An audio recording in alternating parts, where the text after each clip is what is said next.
Secretary of State saying that we're very close to a deal in the Middle East.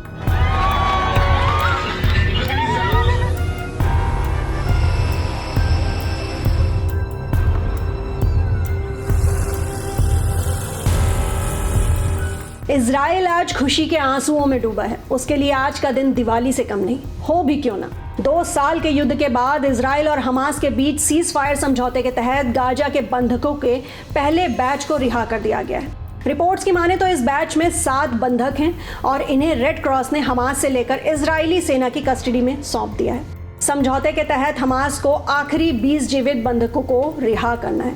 इन बंधकों का स्वागत करने के लिए इजराइल के लोग सड़कों पर जमकर झूम रहे हैं, गा रहे हैं। वहीं दूसरी तरफ इजराइल की ओर से बंदी बनाए गए सैकड़ों फिलिस्तीनी कैदियों की रिहाई का इंतजार भी अब गाजा के लोग कर रहे हैं।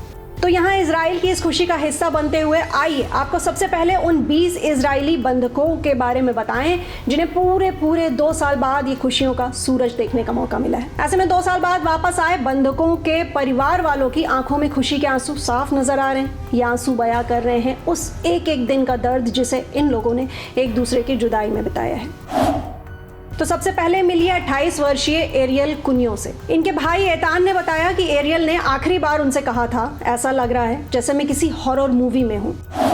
नंबर 2 पर 35 वर्षीय डेविड कुनियो। एरियल के बड़े भाई डेविड, उनकी पत्नी शेरॉन और उनकी 3 साल की जुड़वा बेटियां एमा और यूली को भी 7 अक्टूबर को निर ओज म्यूजिक फेस्टिवल पर किए हमले में बंधक बना लिया गया था। नवंबर 2023 में 1 सप्ताह के संघर्ष विराम के दौरान डेविड को छोड़कर परिवार के बाकी सभी सदस्यों को रिहा कर दिया गया था। डेविड के परिवार को पता नहीं था कि वो जिंदा हैं भी या नहीं, लेकिन फरवरी 2025 में अन्य रिहा हुए बंधकों ने परिवार को उनके जिंदा होने की खबर दी थी।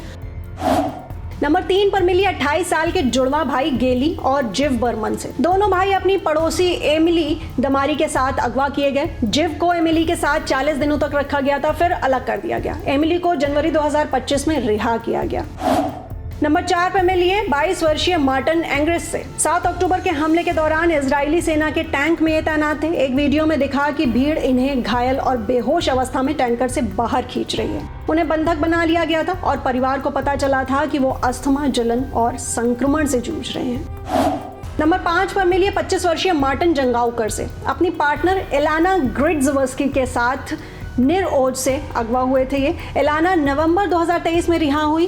दिसंबर 2024 में हमास ने एक वीडियो जारी किया जिसमें मार्टिन ने गाजा में पानी, खाने, दवाइयों की भारी कमी की बात कही थी।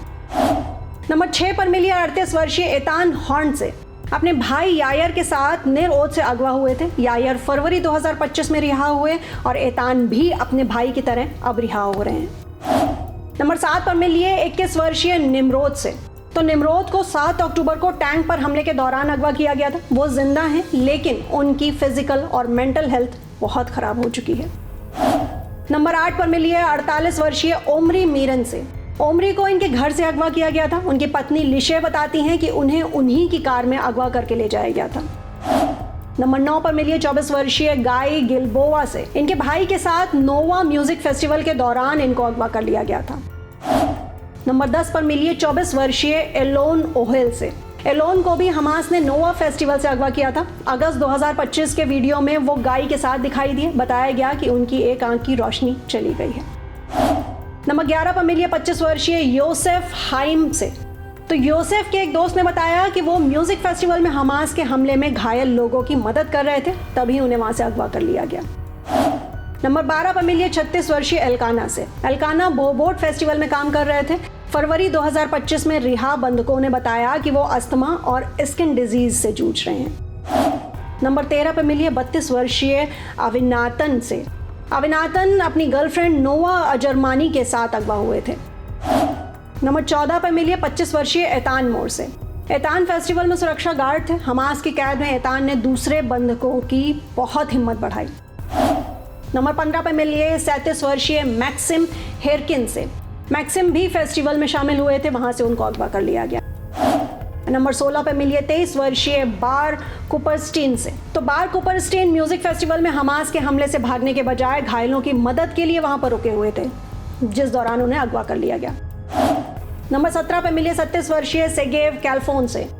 इन्हें हमास के हमले के समय दोस्त के साथ भागने की कोशिश के दौरान पकड़ा गया और वहां से अगवा कर लिया गया। एक रिहा बंधक ने बताया कि उन्हें सुरंग में भयानक हालात में रखा गया था। नंबर 18 पे मिली 24 वर्षीय एवियातर डेविड से। इनको फेस्टिवल से ही अगवा कर लिया गया था। अगस्त 2025 में हमास के वीडियो में वो बेहद कमजोर और बेहद कुपोषित अवस्था में दिखाई दिए। नंबर 19 पे मिली 21 वर्षीय रोम ब्रासलवस्की से। म्यूजिक फेस्टिवल की सुरक्षा टीम का ये हिस्सा थे। अगस्त 2025 में इस्लामिक जिहाद के एक वीडियो में रोम गाजा में भूख प्यास की स्थिति पर ये बात कर रहे थे। वहां से इन्हें अगवा कर लिया गया। फिलहाल इन सभी बंधकों में कुछ अपनी आज़ादी का जश्न मना रहे हैं और कुछ बहुत जल्द मनाएंगे। पर चलिए इस बीच आपको ले चलते हैं इनकी आज़ादी के दर्दनाक फ्लैशबैक में, यानी इजराइल हमास के बीच 2 साल से चल रही वॉर के इतिहास में। तो सबसे पहले आपको बताते हैं हमास के बारे में। हमास गाजा पट्टी में एक सशस्त्र फिलिस्तीनी समूह और राजनीतिक आंदोलन है। 7 अक्टूबर 2023 को इसने इजराइल पर हमला किया, जिसमें लगभग 1200 लोग मारे गए और 251 लोग बंधक बना लिए गए।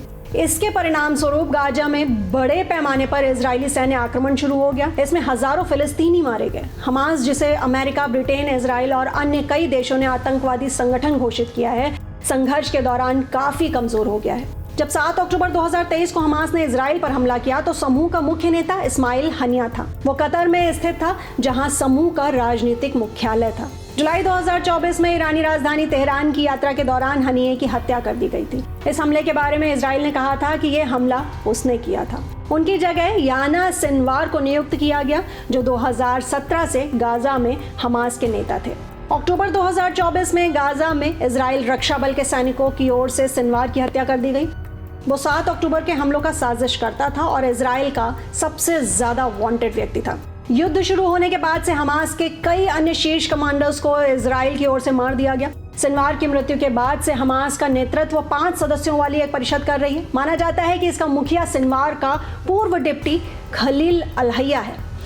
अलहैया अक्टूबर 2023 के हमले से पहले से ही कतर में तैनात है और इजराइल के साथ अप्रत्यक्ष युद्ध विराम वार्ता में हमास प्रतिनिधि मंडल का नेतृत्व भी कर चुका है। अब परिषद में विदेशों में फिलिस्तीनी समुदायों के साथ हमास के संबंधों के प्रमुख खालिद मिशाल, निर्वासित पश्चिम तट के नेता जहीर जबरीन, हमास की सर्वोच्च निर्णय लेने वाली संस्था शूरा परिषद के प्रमुख मोहम्मद दरवेश और एक 5वां व्यक्ति भी इसमें शामिल है, जिसकी पहचान अभी अज्ञात है। ये सभी कतर या तुर्की में मौजूद हैं। सितंबर 2025 में इजराइल ने कतर में अलहैया सहित हमास नेताओं को निशाना बनाकर हमले किए, जिसकी अंतर्राष्ट्रीय लेवल पर कड़ी निंदा हुई।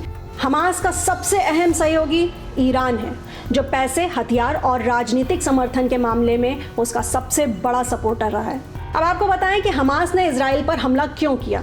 तो हमास ने इजराइल पर अपने इतिहास का सबसे घातक हमला किया, जिसमें एक म्यूजिक फेस्टिवल में 360 से ज्यादा युवाओं समेत लगभग 1200 लोग मारे गए।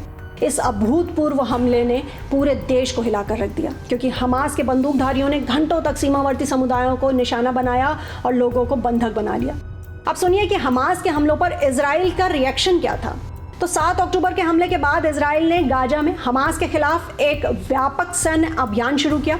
इसकी शुरुआत हवाई हमलों से हुई और उसके बाद जमीनी आक्रमण हुआ। इजराइल के प्रधानमंत्री बेंजामिन नेतन्याहू ने कहा कि इजराइल का मकसद हमास को खत्म करना, बंधकों को वापस लौटाना और ये सुनिश्चित करना है कि भविष्य में इजराइल को कोई खतरा ना हो। हमास की ओर से संचालित स्वास्थ्य मंत्रालय की माने तो गाजा में 67,000 से ज्यादा लोग, जिनमें से ज्यादातर नागरिक थे, इनमें से लगभग आधी महिलाएं और बच्चे भी थे, लड़ाई में मारे गए। इजरायली सेना का कहना है कि युद्ध के दौरान लगभग 460 इजरायली सैनिक भी मारे गए। संयुक्त राष्ट्र का कहना है कि गाजा की 2.3 मिलियन आबादी में से ज्यादातर को अपने घरों से बाहर निकलने के लिए मजबूर होना पड़ा और गाजा की इमारतों और बुनियादी ढांचे को विनाशकारी नुकसान भी पहुंचा। सितंबर 2025 में ब्रिटेन ने गाजा में भयावह स्थिति और पश्चिमी तट पर इजराइल की अवैध बस्तियों के विस्तार का हवाला देते हुए औपचारिक रूप से एक फिलिस्तीनी राज्य को मान्यता दी। फ्रांस, कनाडा और ऑस्ट्रेलिया सहित कई अन्य देशों ने भी मान्यता दी। इजराइल ने इन कदमों की निंदा करते हुए कहा कि ये कदम 7 अक्टूबर के हमले के लिए हमास को पुरस्कृत कर रहे हैं। अक्टूबर 2025 में इजरायली सरकार ने अमेरिकी राष्ट्रपति डोनाल्ड ट्रंप की शांति योजना के पहले चरण को मंजूरी दे दी, जिससे गाजा में युद्ध विराम हो गया। इस समझौते में इजरायली बंधकों को और फिलिस्तीनी कैदियों की रिहाई, इजरायली सेना की वापसी और गाजा में सहायता सामग्री का प्रवेश भी शामिल है।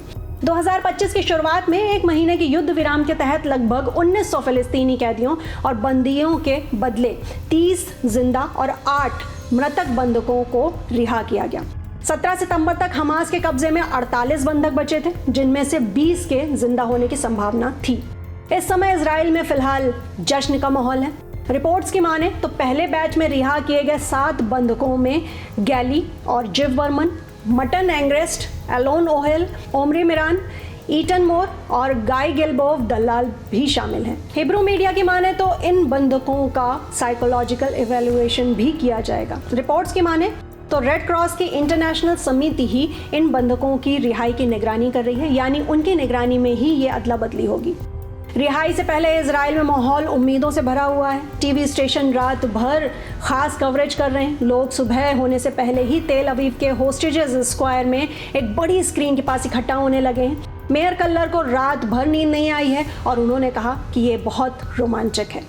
इजरायली टेलीविजन चैनल्स ने सोमवार को अनाउंस किया कि बंधक अब हमास की कैद से निकल गए हैं और रेड क्रॉस के हाथों में हैं। इस अनाउंसमेंट के साथ ही बंधकों की फैमिली और उनके दोस्त खुशी से नाच उठे। हजारों इजरायली देश भर में सार्वजनिक स्क्रीनिंग में इन बंधकों को रिहा होते हुए देख रहे हैं। तेल अवीव में एक बड़ा कार्यक्रम ऑर्गेनाइज किया जा रहा है। इजरायली टीवी पर रिहा किए जाने वाले बंधकों के नाम पढ़े गए। इस दौरान बंधक चौक पर खचाखच भरी भीड़ ने जमकर तालियां बजाई और नारे लगाए। इन लोगों के हाथों में पीले बंधक रिबन वाले इजरायली झंडे थे। कुछ ने बंधकों के चेहरे वाले पोस्टर ले रखे थे।